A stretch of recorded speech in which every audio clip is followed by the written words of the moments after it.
सरकार की जो संपत्ति क्षेत्र के विकास के लिए आती है, हकीकत में वो जनता की अमानत होती है।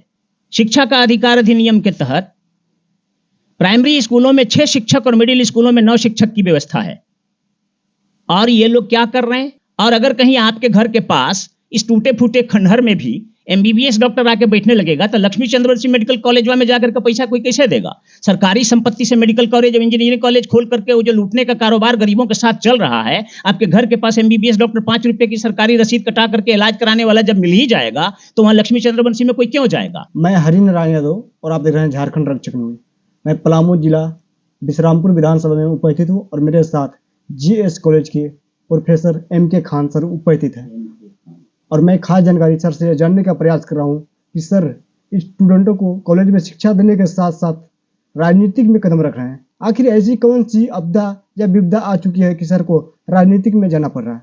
देखिए, मामला ये है, हमारे कॉलेज के सारे स्टूडेंट्स हम लोगों के कार्य से संतुष्ट हैं या किसी तरह की कोई बात होगी तो हम लोगों के ऊपर हमारा एडमिनिस्ट्रेशन है। अभी तक मुझे लगता है मैं अकेला टीचर ऐसा हूं जिसके खिलाफ किसी स्टूडेंट का कोई कंप्लेन जेएस कॉलेज में 7 साल में नहीं गया। बीएचयू के प्रोडक्ट गोल्ड मेडलिस्ट होने के नाते, पूजा भावना से काम करने के नाते हम लोगों के खिलाफ कभी कहीं कोई शिकायत नहीं होती। नियम विरुद्ध आज तक कभी कोई काम नहीं किया। सब कुछ ठीक ठाक होने के बावजूद राजनीति में जाने का कारण यह है कि मेरी नज़र ने यह देखा और महसूस किया कि विश्रामपुर विधानसभा में विशेषकर हर महकमे में, हर जगह, हर मामले में भ्रष्टाचार व्याप्त है। इतना भ्रष्टाचार है, चार्ज है कि उसमें जानकारी होने के बाद आपको आश्चर्य होगा कि आखिर भ्रष्टाचार इस हद तक आगे बढ़ सकता है। सर एक आधो हमें उदाहरण दे सकते हैं? बहुत सी चीजें ऐसी हैं। सबसे बड़ी चीज तो ये है कि हमारे विश्रामपुर विधानसभा में 20-30 साल से सरकार की जो संपत्ति क्षेत्र के विकास के लिए आती है, हकीकत में वो जनता की अमानत होती है और वो जनता तक पहुंच नहीं रही है। निजी ट्रस्ट बना करके उसमें पैसा डाल करके एक व्यक्ति क्षेत्र 10 लाख जनता के क्षेत्र के विकास वाले पैसे से निजी व्यवसाय कर रहा है और गरीबों के लड़कों से पैसा तसील रहा है 2-2 लाख रुपया। सबसे बड़ा भ्रष्टाचार यह है। अभी अभी विश्रामपुर में पता चला है कि सरकार ने डाक बंगला के पास 25-30 कमरे बनवाए थे स्थानीय बेरोजगार लोगों को रोजगार देने के लिए। न कहीं कोई विज्ञापन आया, न स्थानीय लोगों को पता चला, और पता चला कि सब 15-15 हजार रुपया में गरीबों को बेरोजगारी दूर करने के लिए अलॉट किए जाने वाला कमरा सब 3.5-3 लाख रुपए में बिक गया। ये अविश्वसनीय सूत्रों के आधार पर है, परंतु मैंने डीसी पलामू को आवेदन दे करके आरटीआई के तहत मांग की है कि आप हमें इसकी सूचना दें। लेकिन वहां के और मीडिया प्रभारी लोगों से भी बात करने पर मौखिक सूचना मिली है कि ये हाल है। क्षेत्र में, धरती पर, विश्रामपुर विधानसभा क्षेत्र में एक पैसे का कहीं कोई काम नहीं दिखता। ठेकेदारी कमाने के लिए राज्य भर के लोगों से उठा करके यहां ले आए, अस्पतालों के भवन तैयार कर दिए गए, आज तक उसमें डॉक्टर नहीं बैठ रहा। हमारे क्षेत्र के नेता को ही सिर्फ नहीं, राज्य के नेताओं को भी यह पता नहीं है कि शिक्षा का अधिकार अधिनियम क्या है। शिक्षा का अधिकार अधिनियम के तहत प्राइमरी स्कूलों में 6 शिक्षक और मिडिल स्कूलों में 9 शिक्षक की व्यवस्था है। और ये लोग क्या कर रहे हैं? अभी तक किसी स्कूल में शिक्षा का अधिकार अधिनियम 2009 के तहत किसी एक स्कूल में भी पर्याप्त शिक्षक लोग बहाल नहीं कर सके, और अपनी विफलताओं को छुपाने के लिए लुभावने वादे और लुभावनी चीजें दिखा रहे हैं। बिना टेंडर के हमारे यहां खुलेआम कार्यक्रमों का उद्घाटन हो रहा है, शिलान्यास किए जा रहे हैं। इन सब चीजों को देख करके मुझे लगा कि अब पढ़े लिखे सूझबूझ वाले उच्च शिक्षित लोगों को मैदान में आना पड़ेगा, वरना जनता का शोषण होता रहेगा। मजबूरी मैंने ये फैसला किया, और आज 5 साल पहले भी मैं मैदान में था, इस बार फिर मैं मैदान में हूं। सर जी, हम आपसे जानना चाह रहे हैं कि राजनीति आपका लक्ष्य है या मिशन है? देखिए, लक्ष्य और मिशन आप डीपली स्टडी करेंगे तो कोई दो अलग अलग चीजें नहीं हैं। लक्ष्य तक पहुंचने के लिए एक अभियान चलाया जाता है। राजनीति हमारे नजर में न सिर्फ लक्ष्य तक महदूद है, न मिशन तक महदूद है। राजनीति मेरी सारे पूजाओं से ऊपर उठ करके किए जाने वाले पूजाओं की तरह से है।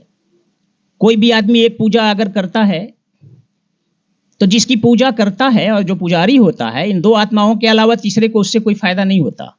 मैं मस्जिदों में जाकर नमाज पढ़ता हूं, जिसकी मैं पूजा मस्जिद में करता हूं, जिसकी इबादत करता हूं, और जो इबादत करता है, इन दो आत्माओं के अलावा तीसरे को उससे क्या फायदा है। लेकिन राजनीति वो चीज है जिसमें 10 लाख लोगों की समस्याओं का निदान जुड़ा होता है। आज लोगों ने स्वार्थ नीति को राजनीति समझ रखा है। बेवकूफ बना करके, आंख में धूल झोंक करके, फूट डालो और शासन करो वाली नीति अपना करके, गुटों में बांट करके, हिंदू मुस्लिम करके, बेवकूफ बना करके, मंदिरों में चंदा दे करके, लोगों को लुभावने चुपके चुपके मुट्ठियां बांट करके राजनीति इसको कहते हैं। जबकि हकीकत में ये राजनीति नहीं, ये फूट नीति और स्वार्थ नीति है। पढ़े लिखे लोग इस चीज को समझ सकते हैं, जो अशिक्षित हैं उनके समझ में ये बात नहीं आएगी। राजनीति असल में राज्य के लोगों के हित में होता है, और यहां तो सिर्फ स्वार्थ के हित में लोग काम कर रहे हैं। तो इसको राजनीति कहना ही नहीं चाहिए, ऐसे चीजों को दूसरे नाम से जाना जाना चाहिए। हमारे यहाँ लोग जैसे शहरों का नाम बदल रहे हैं ना, राजनीति का नाम भी बदला जाना बहुत जरूरी है। सर जी, आप से जानना चाह रहे हैं कि जैसे अभी मैया सम्मान योजना झारखंड के माननीय मुख्यमंत्री जी के माध्यम से दी जा रही है, इस पर आप क्या कहना चाहेंगे? देखिए, ये सब अपने शासन काल में हर मैदान में, हर जगह पर नाकाम होने पर पर्दा डालने के लिए, अपनी नाकामियों को छुपाने के लिए, ये आंख में धूल झोंकने की तरह मैया योजना है।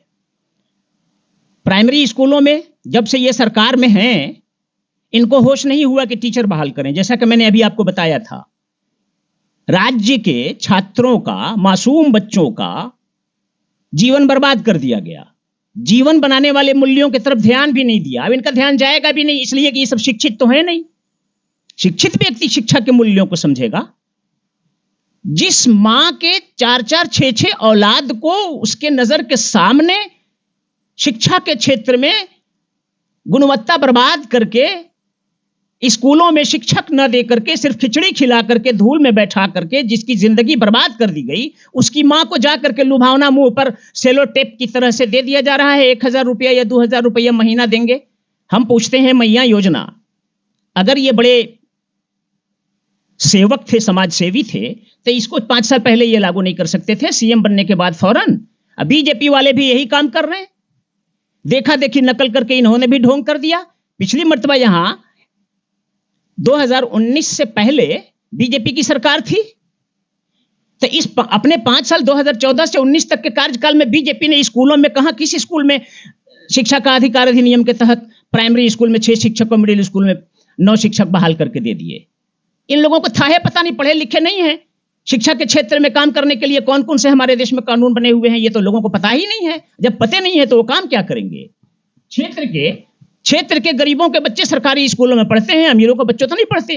तो गरीबों के बच्चे का जीवन बर्बाद करके 5 साल तक उन्होंने 14 से 19 तक किसी स्कूल में शिक्षा के क्षेत्र में क्या काम किया, बता सकते हैं? नहीं बता सकते, इसलिए कि वो खुद शिक्षित नहीं है और न शिक्षा के क्षेत्र में उन्होंने कोई काम किया है, तो उन्हें पता कैसे चलेगा? सर जी, हम आपसे जानना चाह रहे हैं कि आप जीएस कॉलेज का प्रोफेसर हैं और इसके साथ जो राजनीति में आए हैं, लेकिन मैं आपसे खास बात यह जानना चाहता हूं कि जीएस कॉलेज जो विद्यालय है, क्या उसमें शिक्षा है अवेलेबल पूरी मात्रा में? नहीं, सिर्फ जेएस कॉलेज, जनता शिवरात्रि कॉलेज डाल्टनगंज में ही नहीं, किसी भी कॉलेज में जितनी पहले से वहां सीट है उतने शिक्षक नहीं है, और आबादी धीरे धीरे उससे 5 गुना बढ़ गई है। सरकार में शिक्षित समाज के लोग अगर वहां जाएंगे, हमारे यहाँ की जनता अगर शिक्षित लोगों को चुन करके वहां सरकार में, विधानसभा में भेजती, तो वहां पढ़े लिखे लोग इस बात पर विचार विमर्श कर सकते थे मिलजुल करके कि नहीं भाई, इस मामले में भी काम होना चाहिए। हमारे क्षेत्र के युवा का भविष्य बर्बाद किया जा रहा है, और युवा देश के भविष्य होते हैं। इस तरह से देश के बर्बाद करने वाले नालायक लोग सब ऊंचे ऊंचे पदों पर पदासीन हैं, उनको था है पता नहीं है। जिन्होंने खुद अपनी से या उनके घर वालों में से किसी ने कॉलेज और यूनिवर्सिटी का बाहर से बाउंड्री वाल तक नहीं देखा, तो वो लोग भला आप बता दीजिए कि कॉलेज और यूनिवर्सिटी के अंदर के दर्द को क्या समझ सकते हैं? बिना शिक्षकों के सालों तक डिपार्टमेंट्स चल रहे हैं, एडमिशन हो रहा है। सर जी, हम आपसे जानना चाह रहे हैं कि धरातल पर जो आप विश्रामपुर विधानसभा है उसमें मुख्य समस्याएं क्या क्या है? मुख्य समस्याएं एक दो नहीं हैं, सैकड़ों हैं। क्या क्या आपको बताएं? एक बाइट में कितनी चीजें आप जानना चाहेंगे? वीडियो लंबी हो जाएगी तो लोग सुनना पसंद नहीं करेंगे। हमें स्वास्थ्य से संबंधित थोड़ा बताएं क्योंकि बहुत ही आवश्यक है। स्वास्थ्य संबंधित सबसे बड़ी समस्या यह है विश्रामपुर विधानसभा में कि हमारे नालायक विधायक को लूट करके अपना private Lakshmi Chandravanshi medical college चलाना है। उन्होंने राज्य भर का जितना कोटा था सब उठा करके अस्पताल ठेकेदारी कमाने के लिए विश्रामपुर विधानसभा क्षेत्र में स्थापित तो करा दिया और अपने लोगों को ठेकेदारी में लगा दी, और आज तक एक भी अस्पताल में डॉक्टर नहीं बैठा। आप जांच करके देख सकते हैं। यहां तक के कि जो इमारतें बनी थी अस्पताल संचालित कराने के लिए, वो बिल्डिंग टूटने फूटने और झड़ने लगे, दरारें पड़ने लगी, कबाड़ होने लगा। आप बैठने में उसमें डर लगेगा। कुछ भवन ऐसे हैं, मुझसे फील्ड में लोग सवाल करते हैं कि सर इसमें क्यों नहीं बैठता है अभी तक डॉक्टर? तो हम कहते हैं कि जिसने बनवाया है उससे ना पूछिए। और अगर कहीं आपके घर के पास इस टूटे फूटे खंडहर में भी एमबीबीएस डॉक्टर आके बैठने लगेगा तो लक्ष्मी चंद्रवंशी मेडिकल कॉलेज में जाकर के पैसा कोई कैसे देगा? सरकारी संपत्ति से मेडिकल कॉलेज और इंजीनियरिंग कॉलेज खोल करके वो जो लूटने का कारोबार गरीबों के साथ चल रहा है, आपके घर के पास एमबीबीएस डॉक्टर 5 रुपए की सरकारी रसीद कटा करके इलाज कराने वाला जब मिल ही जाएगा तो वहां लक्ष्मी चंद्रवंशी में कोई क्यों जाएगा? एक भी अस्पताल में नहीं है। जितने नए भवन अस्पतालों के बने हैं, एक भी अस्पताल संचालित नहीं है, उसमें एक भी डॉक्टर नहीं बैठता है। और अभी स्थिति यह है कि ऐसा नहीं है कि डॉक्टर नहीं है। सरकारी अस्पतालों में हफ्ता में 1 दिन डॉक्टर बैठता है और बाकी प्राइवेट अस्पताल लोग चलाते हैं।